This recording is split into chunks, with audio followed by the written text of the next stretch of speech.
Story number 1. The Silent Attendant. I have no excuse for ignoring the warning signs.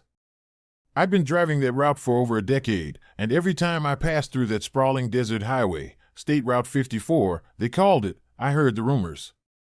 Don't stop at the old pump, truckers would say over scratchy CB channels. It's cursed. There's a devil in the fuel tanks. The older guys laughed it off as local legend. But their eyes always gleamed with just a hint of genuine fear.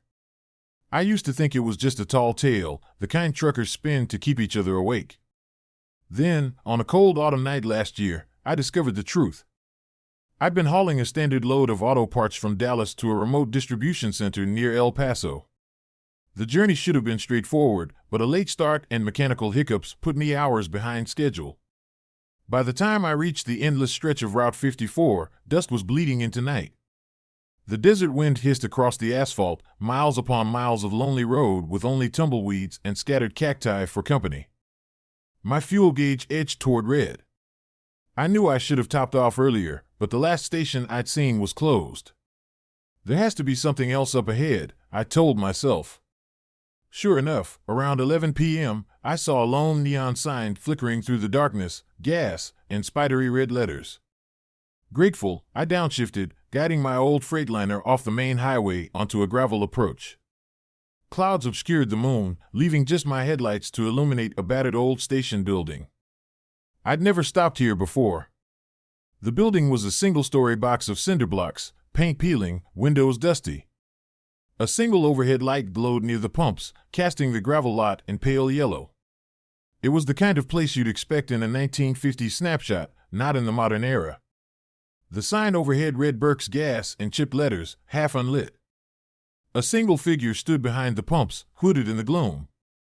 I felt a sudden prickle of unease, remembering the ghost stories truckers swapped about a cursed station. But what choice did I have? My rig was nearly gasping on fumes. I halted near the pump, hopped out, and called a greeting. The figure looked up, revealing a young man's face, pale, drawn, eyes hollow. He wore a grimy coverall with no name patch. Something about him, I don't know. He looked frightened. Of me, or maybe something else. Hey, evening, I said, mustering a friendly tone. You open? He nodded once, not speaking. Just nodded, and pointed to the pump. Usually, I'd fill my own tank, but this was the older-style pump with no card machine. The station's inside lights flickered, maybe signifying I should pay there. Inside to pay? I asked. He gave another single nod, jerkier, like he was anxious. Then he lifted his hand, gestured vaguely behind him, as if to say go, and then leave fast.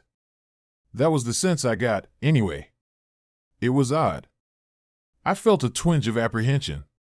Maybe he was just shy or had a disability. The desert wind sighed around us, carrying a faint tang of old oil. I shrugged, hooking the pump into my rig, letting the gas flow. The dial on the ancient pump rattled as numbers climbed slowly. I waited near the pump, glancing occasionally at the attendant. He paced in front of the station's door, eyes darting at me, then flicking to the darkness beyond. He never said a word, not a grunt, not a cough. When my tank was full, I secured the cap, approached him with a half-smile. Need to settle up. Diesel's about 160 gallons. He gestured to the station's office door, trembling slightly. Up close, his eyes were bloodshot, cheeks sunken, as though he hadn't slept in days. You okay, buddy? I asked softly. He jerked his head in a negative, or maybe it was a spasm. Then he raised one finger to his lips, quiet, and pointed at the door. A chill ran down my spine. He's warning me about something. Still, I had to pay. The door squeaked as I pushed into the station's interior. The air inside was stale, the single overhead fluorescent flickered, revealing old shelves half-stocked with dusty snacks and oil cans. A tiny counter with a defunct cash register. No sign of a manager or owner. Sighing, I called, "Hello?" The attendant appeared behind me, silent as a ghost. My heart jumped. He'd followed me in. He slid behind the counter, tapped an ancient calculator. Tapped a few keys, displayed a total. I pulled out some bills, laid them on the counter. He scooped them up, half turning away, as if listening for something. Fear radiated off him, posture rigid. Finally, he gestured for me to leave, waving me away with urgent intensity. I frowned, confusion swirling. "Are you in trouble?" I asked. He shook his head violently, or maybe he meant yes. It was impossible to parse. The flickering lamp overhead buzzed. Then, in the hush, I heard a noise, like something scraping across the station's rear wall. The attendant froze, eyes wide with terror. His mouth opened, but no sound emerged. He just flapped his hand in a frantic shooing motion, pointing at me, then the outside door, as if to say, "Get out now." My pulse began to race. What the hell is going on? Another scraping sound, this time from the roof? Or maybe the side. The attendant's face contorted with dread. "Look, man," I whispered, stepping back. "What?" But he grabbed my arm, dragging me toward the exit. I almost resisted, until I saw tears welling in his eyes. This man was desperate. He pushed me outside, followed me. Once there, he seized a notepad from his pocket, scribbled something. "Leave now. They're here." My blood chilled. They? Who?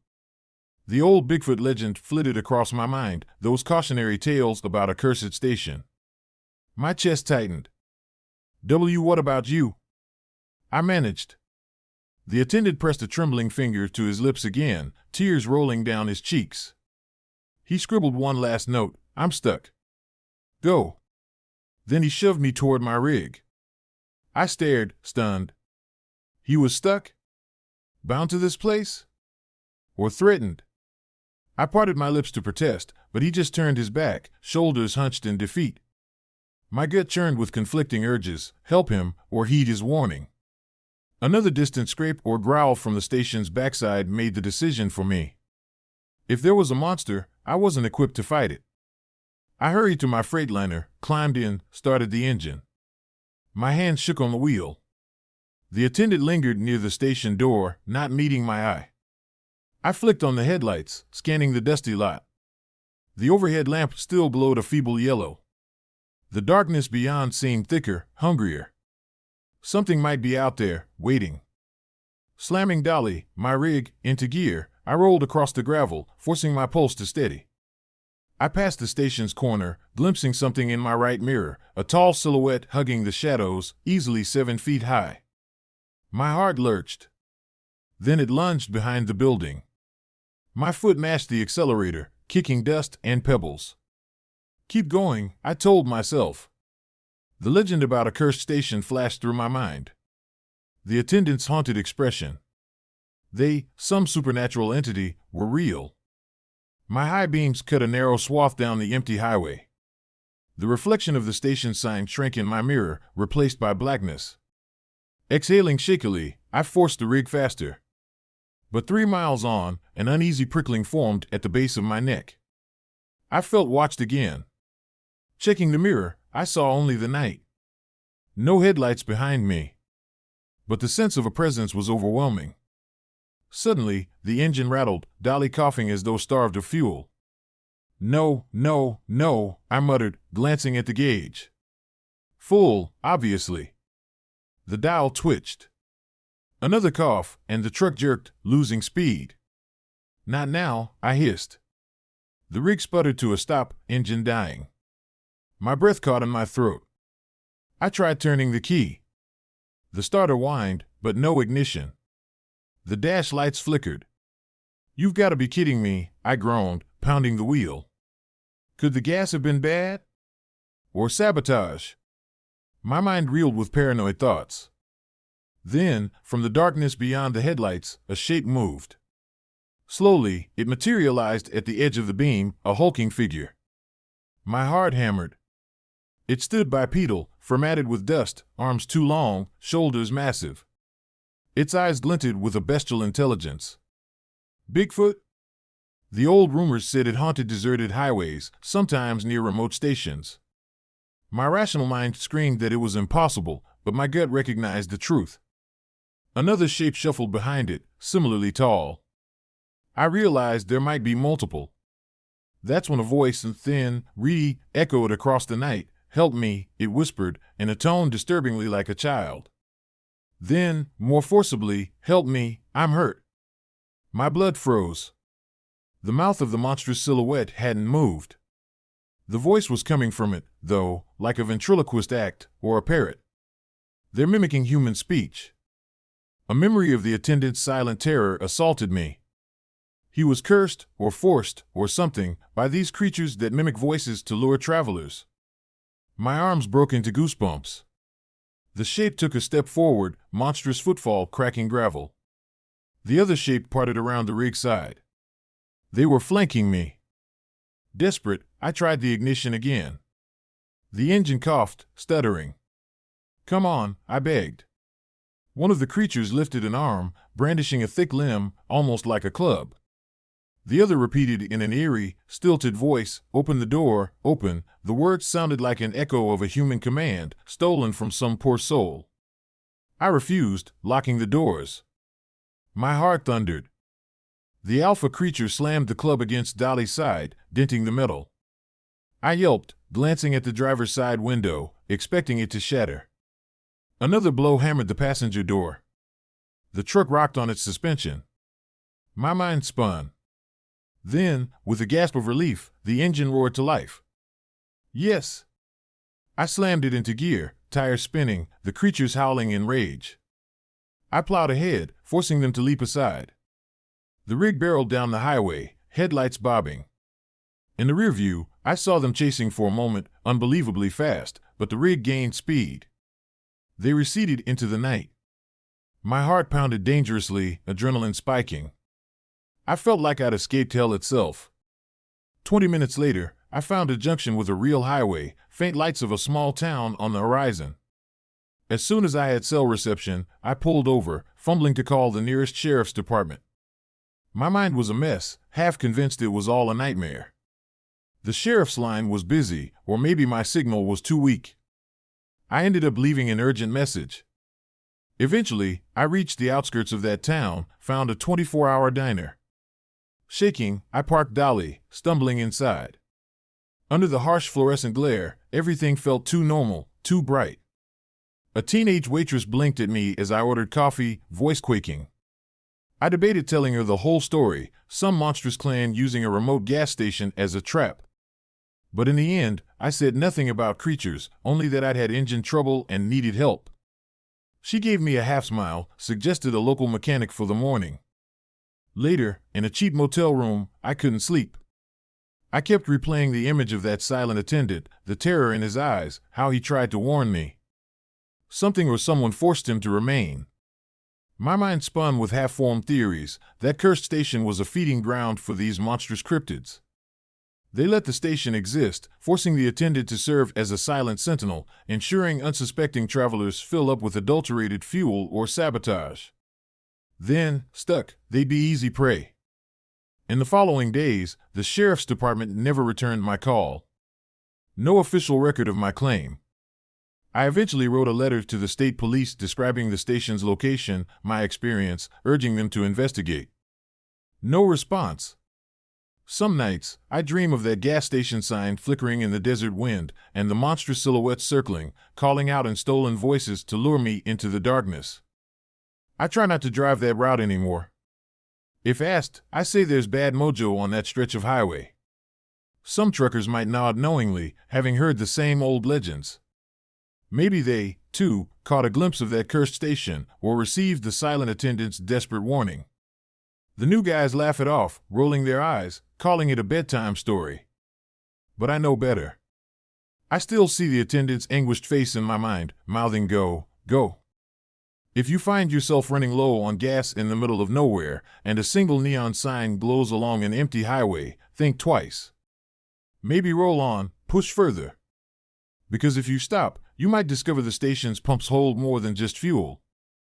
And you might meet a silent clerk trying to warn you, too late, that they're here, waiting to add you to their harvest. And once those mimicking beasts fix their eyes on you, there's no guarantee you'll leave that lonely desert night alive, or even entirely human. Story number 2. The Hotel of No Return. We always said we wanted an adventure, my husband and I. We wanted to show our kids something different from malls and city parks, a real backroads vacation, off the beaten path. If I'd known that path would lead us into a nightmare, I'd have never left home. But you don't get a do-over when you step through the doors of the Hotel of No Return. Some places cling to your soul like cobwebs in a musty attic, refusing to let go. I'm Camilla Reeves, mother of 2, Brianna, age 10, and Caleb, age 7. My husband is Marty. We set off on what was supposed to be a casual summer road trip, meandering highways across Middle America. We'd planned to see farmland, old diners, maybe a small local festival. But the map app on Marty's phone glitched one evening, steering us onto a secondary route that, looking back, might not have existed on any real map. It was a lonely stretch of 2-lane blacktop cutting through miles of bleak, rolling plains. The last gas station was behind us by hours, the sun drifting lower and lower in the sky, painting the sky a bruised orange. That's when we saw the sign. Hotel Blackwood, vacancy. A simple wooden sign at the edge of the road, battered by time. Past it, a short gravel driveway led to a building perched on a slight rise. It looked like something out of another era, a small, 2-story hotel, facade pale as old bones, windows dark. A neon sign in the shape of a key blinked in the dusk, rooms. We had no signal, no luck finding a better option, and the kids were complaining about needing a restroom. So we said, might as well. It's just for one night. As we drove up, the place took on an unsettling silhouette. The front porch sagged, the paint peeled. A single lamp glowed near the entrance, moths swirling in its cone of light. The air felt too still, the surrounding fields a silent sea of tall grass. I tried to reassure myself, it's just old, that's all. Marty parked the SUV, leaving the headlights on so we could see. We helped the kids out, feeling the air turn chilly, though it was late June. The hotel's front door was unlocked, an old-fashioned brass handle squeaking as we turned it. The lobby was small, lit by a single overhead chandelier that flickered. The walls were lined with dusty portraits, people in outdated clothing, their eyes eerily fixed. A narrow desk sat at the far end, behind which an old man stood. He was so still that for a moment, I thought he was a statue. Then he blinked. "Evening," he said, voice barely above a whisper. "Looking for a room?" Marty cleared his throat. "Yes, for the 4 of us, please. Just a night. We're sort of lost." The old man nodded slowly, not bothering to ask for ID or a credit card. He plucked a key from a hook on the wall behind him, room 4, and slid it across. "Welcome. We have dinner in the lounge at 7, he murmured. "If you'd like to join." His eyes flicked to the kids, a hint of pity or sorrow in them. That unsettled me. I forced a smile, thanked him. He only nodded, stepping aside as we ascended a short flight of stairs to the second floor. The corridor smelled like dust and old carpeting. The light fixtures hummed softly, casting weak yellow glows. Brianna and Caleb clung to my arms, unnerved by the hush. "It's just old," I whispered. "Like a museum." Room 4 was small but tidy, 2 double beds, an antique dresser, a single overhead lamp. The windows overlooked the fields behind the hotel. My first odd note, the lock on the inside was a simple latch, not exactly secure. The kids flopped onto one bed, complaining of hunger. Marty suggested we try that dinner in the lounge the old man mentioned. I was reluctant, the place felt off, but the children needed food. Downstairs, we wandered through a short hallway to find a modest dining area. A few tables with crisp but faded linens, an overhead fixture that flickered. At first, we thought we were alone, but then we noticed 2 other guests seated at separate tables, each oddly still. One was a man in a tattered suit, hair slicked back, face pale. He stared at his plate of stew, not eating, just staring. Another was a woman in a floral dress from some bygone decade, eyes locked on the middle distance. They barely reacted to our entrance, no polite nod, no greeting. It was as if they didn't notice we existed. We found an empty table. The kids huddled close, uneasy. After a moment, the old man from the front desk appeared from a side door, carrying a tray with bowls of soup. He placed them in front of us without a word. The soup smelled bland, but we were starving. I asked if we could order something else, no response. He simply shuffled off. Marty shrugged, tried a spoonful. The kids followed. I took a cautious sip. It was lukewarm, tasteless. But it was something. We ate, exchanging glances. The other guests remained silent, occasionally lifting spoons to their mouths in slow, mechanical motions. Suddenly, one of them, the woman, let out a low sigh, turning her gaze to me. Her eyes glistened with longing or sorrow. She parted her lips, as if to speak, but no words came. Then her attention drifted away again, as if she'd lost interest or forgotten how to speak. My stomach churned. What is wrong with these people? I thought. When we finished, the old man reappeared, took our bowls, offered no check, no comment. The kids asked about dessert, but something in me insisted we get out of that lounge. We retreated upstairs, deciding we'd figure out breakfast or leaving first thing in the morning. In room 4, we found the kids a couple of old board games in the dresser, presumably left by previous guests. Marty and I discussed the weirdness. Maybe they're just reclusive, he reasoned, but I wasn't buying it. They weren't normal, I whispered. They looked hollow. Marty shrugged, though he seemed uneasy. We set up sleeping arrangements, the kids in one bed, us in the other, then tried to settle in. Night came heavy and silent. The kids fell asleep quickly, exhausted by travel. Marty dozed, too, though restlessly. I lay awake, heart pounding for reasons I couldn't articulate. The hush outside was unnerving. I'd half expected to hear cars or wind or even crickets, but it was dead quiet.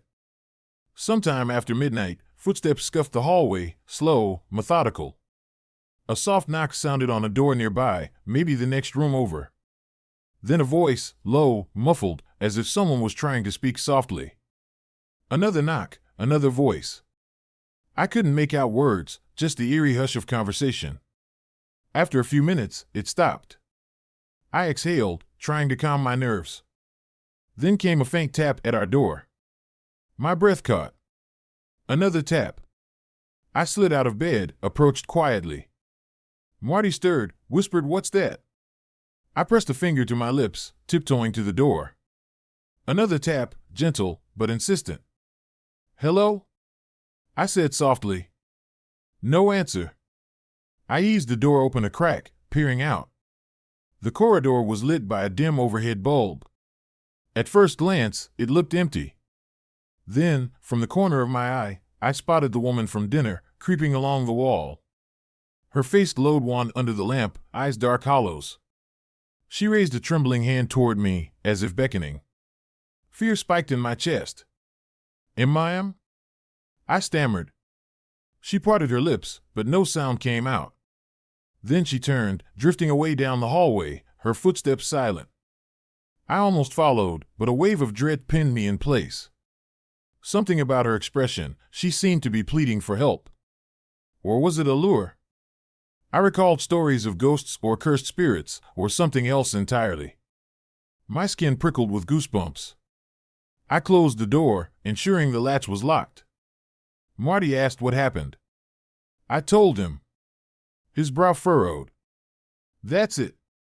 We're out at first light," he said. Sleep was fitful. I dreamed of that woman's face twisted in silent sorrow. And behind her, shadows flickering, the old man's voice chanting some unknown language. I jolted awake multiple times. The kids tossed, moaning in their sleep. At dawn, we roused them quickly, deciding to skip breakfast and leave. The earlier the better. Downstairs, the lobby was empty. Not even the old man at the desk. A single note lay on the counter, "Back soon." Fine by us. We wanted to settle the bill, but with no one around, we considered just leaving some cash. That's when a shape emerged from the lounge, a man in an outdated suit, face expressionless. The man we saw the previous night, presumably. He stared at us with vacant eyes. For a second, I considered asking him about the manager. But my gut told me not to. Something about his stillness was unsettling. We left a few bills on the desk, muttered we'll just go, and turned to the door. As we stepped outside, a shock, the entire area behind the hotel, where our car was parked, seemed dimmer, as though a storm cloud overshadowed it. The SUV was there, but an intense hush blanketed the yard. No birds, no breeze. A sense of being watched pressed upon me again. "Get in, quick," Marty hissed. We piled into the SUV, heart-studding. Marty turned the key. Nothing. The engine refused to even click. "What the hell?" he groaned, trying again. The dash lights flickered, then died. Could the battery be drained? He popped the hood. As he rushed out to check, I saw the old man from the front desk standing by the corner of the building, silently observing. My gut twisted. The children whimpered. I reached for my phone, still no signal. Marty cursed under his breath, slamming the hood. Battery's dead. Actually, the cables looked severed. My blood ran cold. Someone had tampered with our car. We turned to the old man. "Sir," Marty shouted. "We need help." The man just stared, face devoid of emotion, then disappeared around the corner. My heart hammered. The kids clutched me, tears forming in their eyes. "Maybe we can walk," I said. "Find the main road." But how far was that? We had limited supplies for a desert walk and no clue which direction. The real question, would they let us go? My mind reeled with half-remembered ghost stories about cursed inns that trap souls. Finally, we decided to gather water, snacks, and start walking up the road we came in on, hoping to hitch a ride or find a phone. The kids were frightened, but we had no other plan. We re-entered the hotel to retrieve water from our room, but found the corridor changed, longer than before, with extra doors. My breath caught. The place felt bigger, labyrinthine. The lights flickered, revealing the same handful of dusty portraits, though they seemed to watch us with new intensity. "Screw it, we'll skip the stuff, let's just go," Marty rasped. We turned to exit, but the front door was gone. Instead of the door, a blank wall of peeling wallpaper confronted us. The children gasped, near panic. We spun around, searching for an exit, but the lobby was different, chairs in new spots, a hallway that shouldn't exist. My mind screamed impossibility. My eyes darted to the old man behind the desk, now reappeared. He gazed at us with pity? Sadness? Then the old man slowly raised a bony finger, pointing toward a side corridor. We had no idea what else to do but follow, the kids clinging to my arms. The corridor extended gloomily, lit by wall sconces. Strange hush. At the far end, a single door cracked open, revealing early morning sunlight. Could that be the exit? We hurried forward. As we neared, a figure stepped into the corridor, the woman from last night. She moved stiffly, eyes flicking from us to the old man behind us. Her expression pleaded, as though she wanted to warn us. Then the old man hissed in an undertone, something guttural. She froze, face contorted with fear, and retreated. My family pressed on, hearts hammering. We reached the open door, a side entrance leading outside near some overgrown hedges. We burst out, relief flooding. The morning sun, real air. But we realized we were on the opposite side from the parking lot. The building's facade here was decayed, windows boarded. No sign of the old man. The kids sobbed with confusion. "Where's our car?" Brianna whimpered. We circled the building. The lot was empty, no sign of the SUV. As if it never existed. My stomach lurched. We tried the main door again, but it was locked, the sign reading closed. The building's shape looked slightly different, older. Something was deeply wrong. Marty pounded on the door, shouting. No response. We roamed the perimeter, searching for a phone or any sign of normal reality. The fields beyond the property seemed endless. The road we'd arrived on was just a faint track vanishing into the horizon. The kids, exhausted, sat on the weed-choked curb, tears streaking. I wanted to cry with them. Then we saw headlights approaching on the distant road. A pickup truck rattling closer. Hope soared in my chest. We flagged it down, frantic. The driver, a middle-aged rancher named Don, pulled over, eyes wary. "You folks all right?" he asked. We babbled about being stranded, our car missing, the weird hotel. Don stared at the building, expression puzzled. "This place has been closed for decades. Abandoned. Folks say it's haunted, but who knows? Ain't no one run this hotel in my lifetime." My heart lurched. "But we stayed here last night, had dinner, the staff." Don shook his head, brow furrowing. "He insisted we come see for ourselves. He walked us around to the main door, but it was boarded, dust thick, windows broken. Inside, we glimpsed furniture covered in sheets. No sign of fresh footprints or occupancy. The stench of mold wafted out. The kids clung to me, whimpering. We overcame the boards enough to peer inside properly. Indeed, it was a derelict shell, half the ceiling collapsed. My mind reeled, remembering the well-lit lounge, the silent guests, the old man behind the desk. All illusions?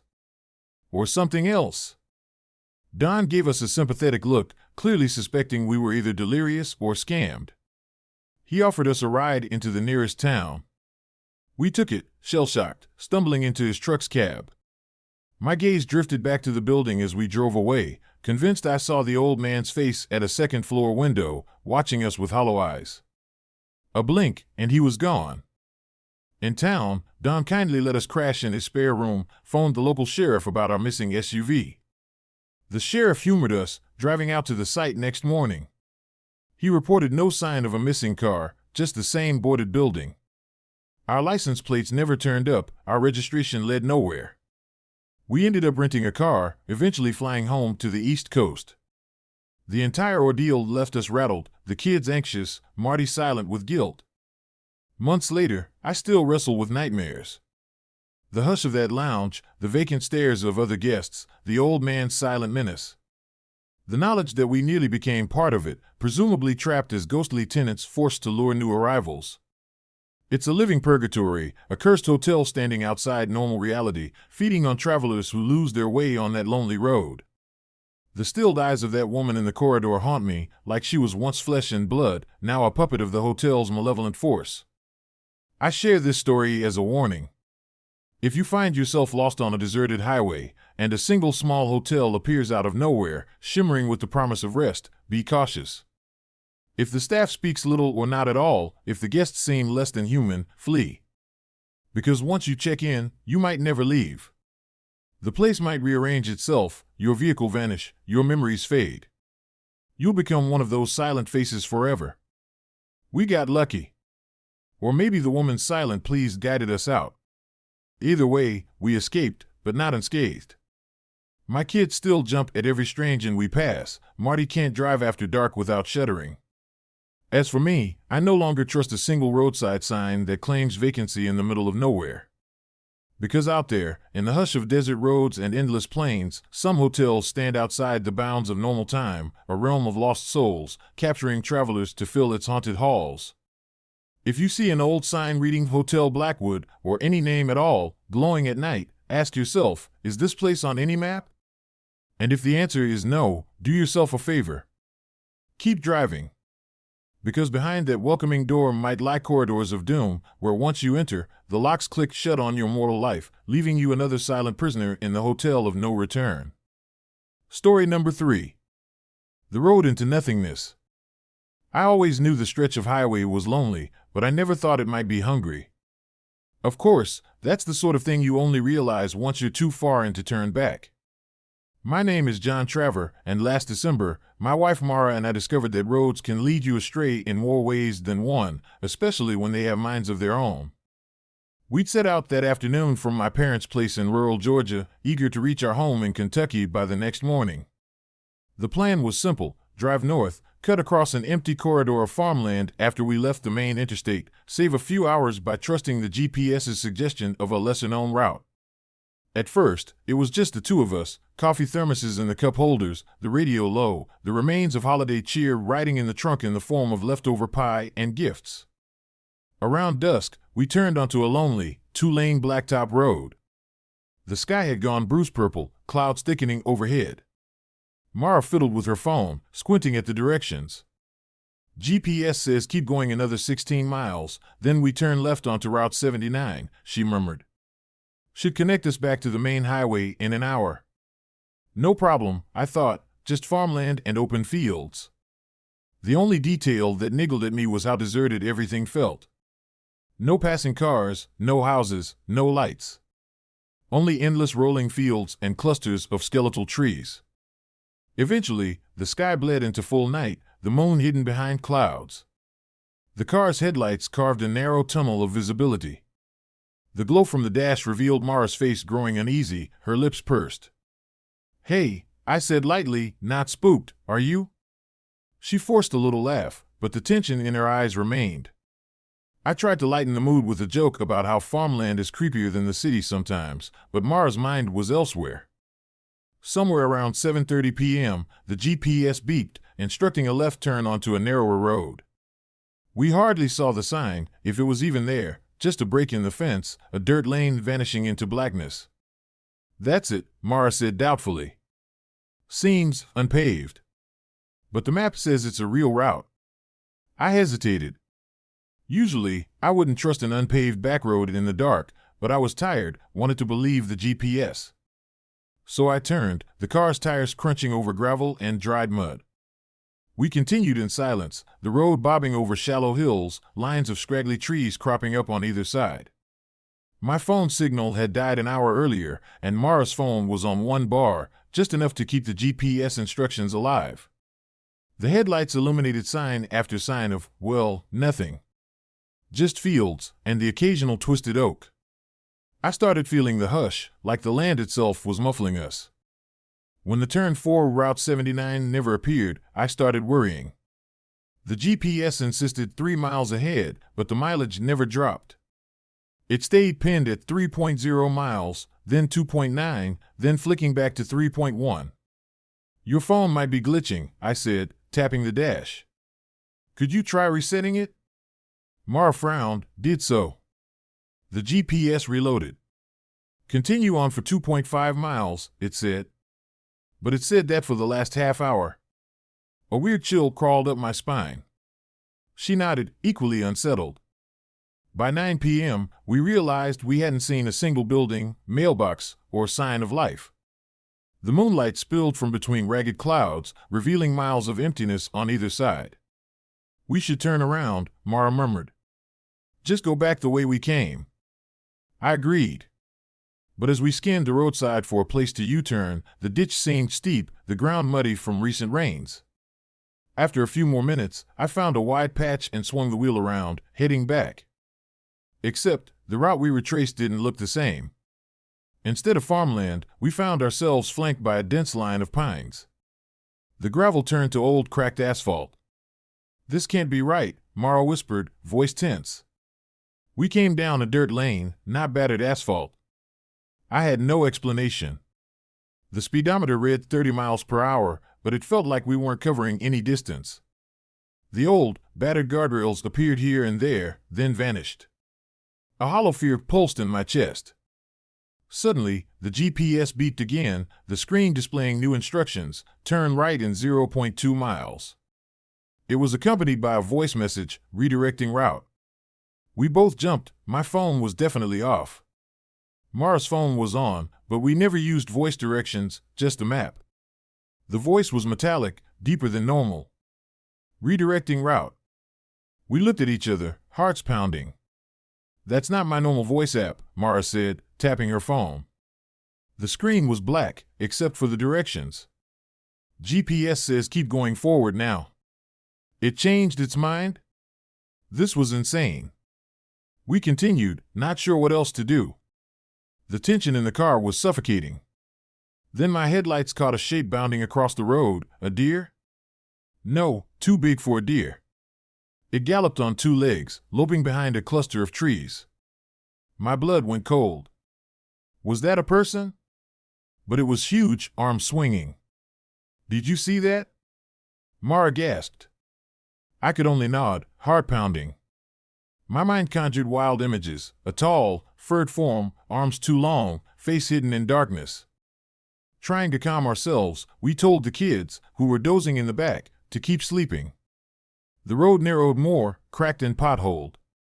Twisted branches reached overhead, forming a tunnel. The darkness felt almost alive. Another beep from the GPS, arriving in 0.5 miles. Arriving where? I wondered. There was no destination we typed in. The text flickered, half glitching, no.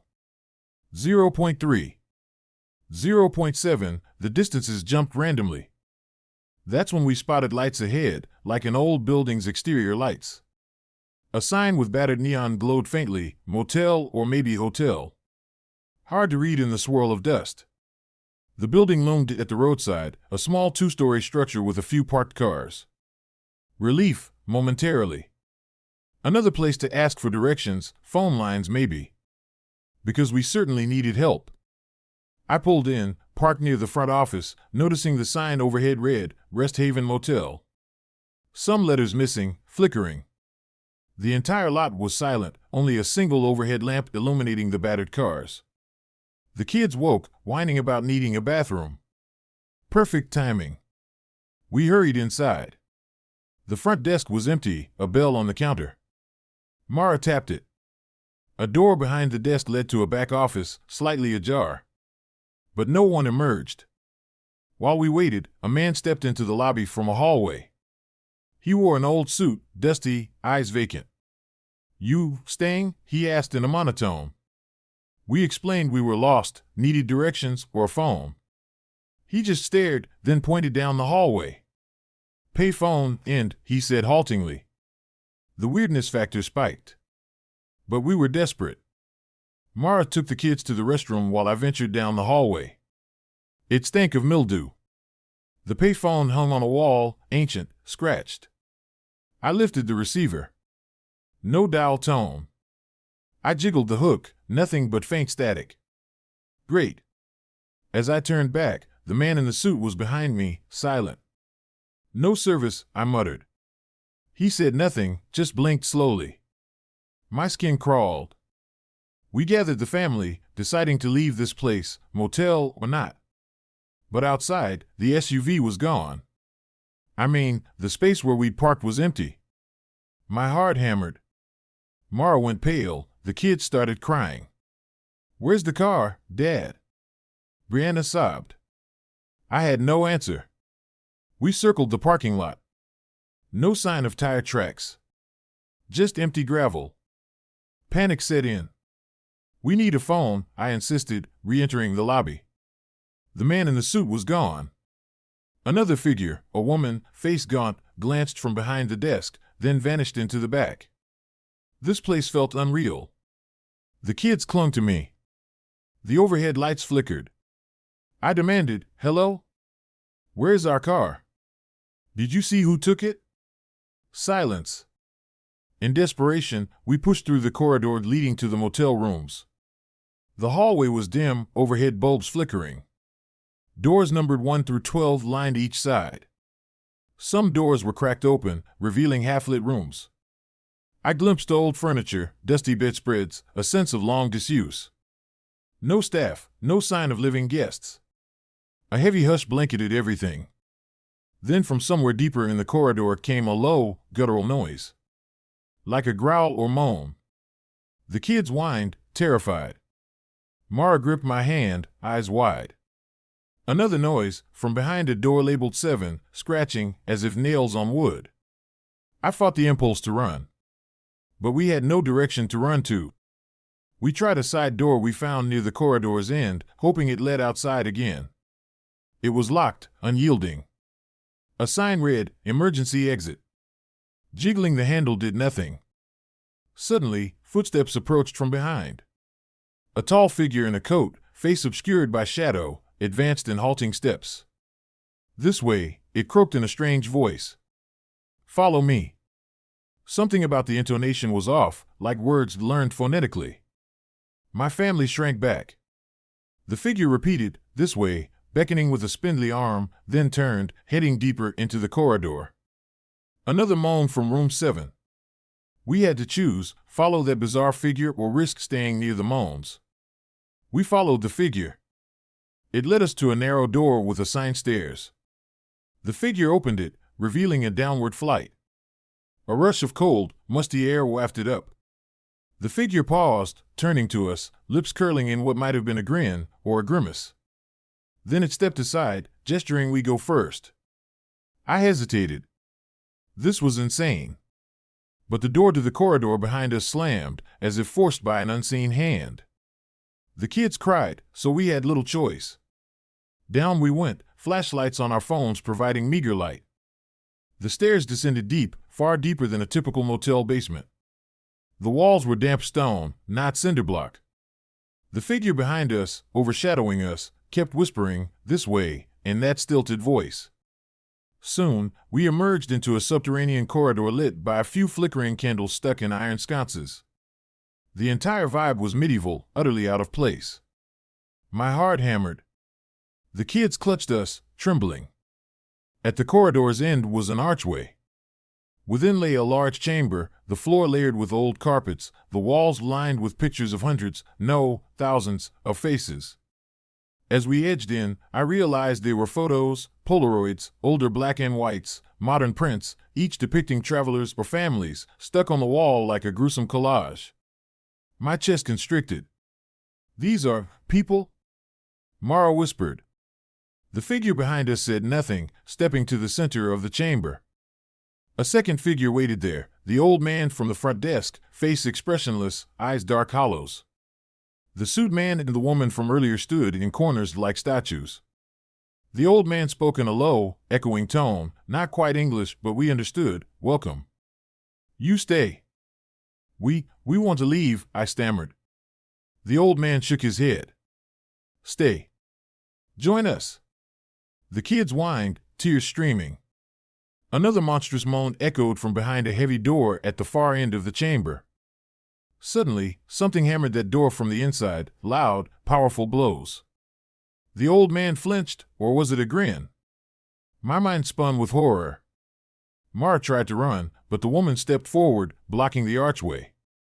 Her eyes were blank, arms outstretched in a puppet-like motion. The old man repeated, "Stay, forever." The figure that led us down repeated the phrase, voice glitching. They were like broken marionettes, chanting ominous commands. My entire being screamed to fight. The kid sobbed. I lunged at the woman guarding the exit, ramming her shoulder. She toppled like a rag doll, letting out a guttural hiss. We darted for the archway. The old man bellowed an inhuman roar, the other guests lunged to stop us. But we managed to scramble up the stairs, hearts pounding. We emerged back in the corridor above, but it had changed, longer, the doors shifting. The wails from behind us soared as if the entire place was alive, morphing to trap us. "Go back to the lobby," Mara yelled. We sprinted that way, ignoring the moans from behind the doors. The kids stumbled, we hauled them onward. At the lobby, the front desk was vacant. The door to the outside was gone, replaced by a wall of peeling wallpaper. Panic seized me. No exit. Another corridor extended in place of the front door, leading deeper into the building. The building itself was contorting, as if the hotel was a labyrinth. We nearly lost hope. Then the woman from earlier, her face contorted, croaked from behind us, "Run, left corridor, hurry." She collapsed, twitching, as if fighting something controlling her. We didn't hesitate. We took the left corridor, ignoring the shrieks that followed. The walls flickered, lights buzzing. Another door, we shoved it open, found ourselves in a storeroom with a single window. Thank God. We pried the window, the glass cracking. The kids helped. We pushed them through one by one. Meanwhile, footsteps pounded behind us, the watchers closing in. Mara and I squeezed out last, falling into tall grass outside. We saw the building's facade shimmering in moonlight, some twisted structure that no longer matched the earlier shape. We scrambled to our feet, half carrying the kids. A hush lay on the surrounding fields, but we could sense watchers in the windows. The building's silhouette seemed to flicker, as if illusions peeled away. We ran. No sign of our SUV or the road. The field parted underfoot, leading to a dirt track. We followed it, cold air biting our lungs, hearing distant moans from behind. The track wound through more fields, eventually merging with an actual paved road we recognized from earlier that day. Relief coursed through our veins. We flagged a passing truck, an old farmer who found us trembling. He gave us a ride to the nearest police station. But the cops found nothing. They combed the area where we said that Hotel Blackwood, or whatever it was, stood, only an empty field. No building, no sign of the labyrinth. Our SUV? Gone. The local sheriff concluded we were victims of some elaborate hoax or trauma. We had to take a bus home, adrift in confusion and nightmares. Now, months later, the kids remain scarred, terrified of staying in any hotel. They cling to me or Mara if we so much as pass a roadside motel sign. As for me, I can't shake the memory, the silent staff, the mimicry of normalcy, the final chase. Did we escape a cursed dimension? Did we cross some threshold that allowed the building to vanish behind us? I can't say. I only know I still see the old man's face in restless dreams, chanting, "Stay forever," in that echoing hiss. I share this story as caution. If you ever find yourself in the middle of nowhere, lost at night, and stumble upon a lonely hotel or motel that's not on your map, take heed. If the staff greets you with silent stares, if the hallways warp, if the guests appear more puppet than person, run. Don't let the labyrinth swallow you. Because beyond those peeling walls might be a realm from which you never return, a realm where each guest is a soul trapped for eternity. Some places exist only to lure, feed, and vanish. They are roads into nothingness, from which no traveler emerges whole. We got lucky, or perhaps the woman's last shred of humanity saved us. But others might not be so fortunate. So the next time you see a battered sign reading vacancy off a deserted highway, consider sleeping in your car. Because once you cross the threshold, it might not be a real building at all, just a hungry presence wearing the form of a hotel, waiting to add you to its silent, wandering guests in the dark corridors of nowhere. Story number 4. The houses in the field. I'm writing this down in a borrowed journal, crammed in a roadside motel with a single flickering lamp. My hands are still shaking from the things I saw, things I can't begin to rationalize. The voices, the footprints in dust, the sense that somehow I lost hours of my life in the blink of an eye. If you read this, maybe you'll never go near that abandoned village in the middle of the endless grasslands. Or if curiosity draws you, God help you. Because once you step inside one of those houses, you may never truly leave. My name is Craig Larson. I'm 37, a freelance photographer with a soft spot for documenting hidden corners of rural America. I drive around in a battered SUV, camera gear rattling in the back, hoping to capture photos of old barns, deserted towns, that sort of thing. There's a haunting beauty in places left behind by time. Usually, it's just peeling wallpaper, rusted tractors, lonely windows gazing out onto endless plains. But this time, I found something else. Something that found me, too. It was late April, warm and bright. I was cutting across a swath of grassland in the Midwest. I never pinned down exactly which state line I was near. My phone signal was weak, but the day was perfect for a meandering drive. I'd spent the morning snapping pictures of a crumbling grain elevator. Around noon, I spotted a faint track leading off the county road, deeper into the sea of waist-high grass.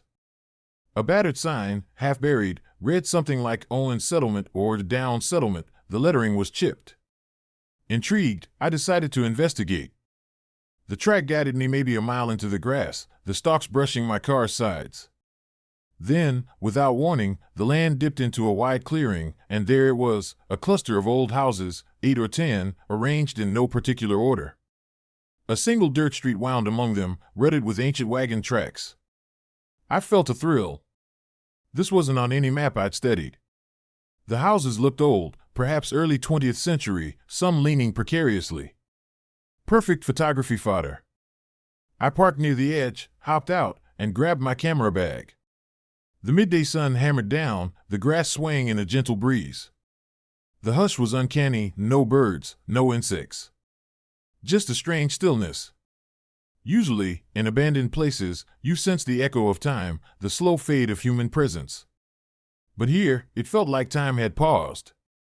That's my best guess, anyway. I started with the nearest house, a squat farmhouse with peeling paint the color of old butter. The front door stood ajar, no lock, no board. I ventured inside. Dust motes floated in the light that streamed through cracked windows. My camera clicked, capturing a living room with furniture strangely intact, a threadbare couch, a small wooden table set with old crockery, as if the occupants had just stepped out. Everything was in place, no signs of rummaging, no graffiti. Even the pictures on the walls remained. That alone was unusual. Most abandoned homes are either vandalized or stripped. The quiet set my teeth on edge. A framed photograph on the mantel caught my eye, a family of 4 in sepia tones, dressed in simple farm clothes, unsmiling. The date scrawled on the back read 1928. Yet the living room felt like someone left just yesterday, no thick layers of grime, no cobwebs. My shutter snapped repeatedly, but my heart pounded with a sense of intrusion. I moved to the kitchen. Plates dried in a rack by the sink, though dust coated them lightly. A kettle rested on the stove, as if waiting to be lit. It was all eerily staged, as though time had halted mid-routine. My camera beeped low battery, strange, as I charged it the night before. Shrugging, I swapped batteries. The air felt heavier, almost electric. The hush was so profound I heard my own heartbeat. I stepped outside, blinking in the sunlight, determined to explore more. Another house beckoned, 2 stories, a partial wraparound porch. Its door was shut. I tested it, unlocked. The interior was similar, rooms furnished, personal belongings left behind. In an upstairs bedroom, I found a bed neatly made, a child's toy horse on the windowsill. No sign of rodent droppings or water damage, which was bizarre given the years. My instincts prickled. Something was off. My watch read 1:15 p.m. when I moved on to the next place. That's the last time I recall checking. Inside this third house, the atmosphere felt different, colder, though the sun outside was bright. I found a living room with an upright piano, keys yellowed. I pressed one gently. It gave a muffled twang, echoing in the silence. Then, from somewhere in the house, I heard a rustle, like footsteps across a wooden floor. My scalp prickled. I called, "Hello," expecting no reply. None came.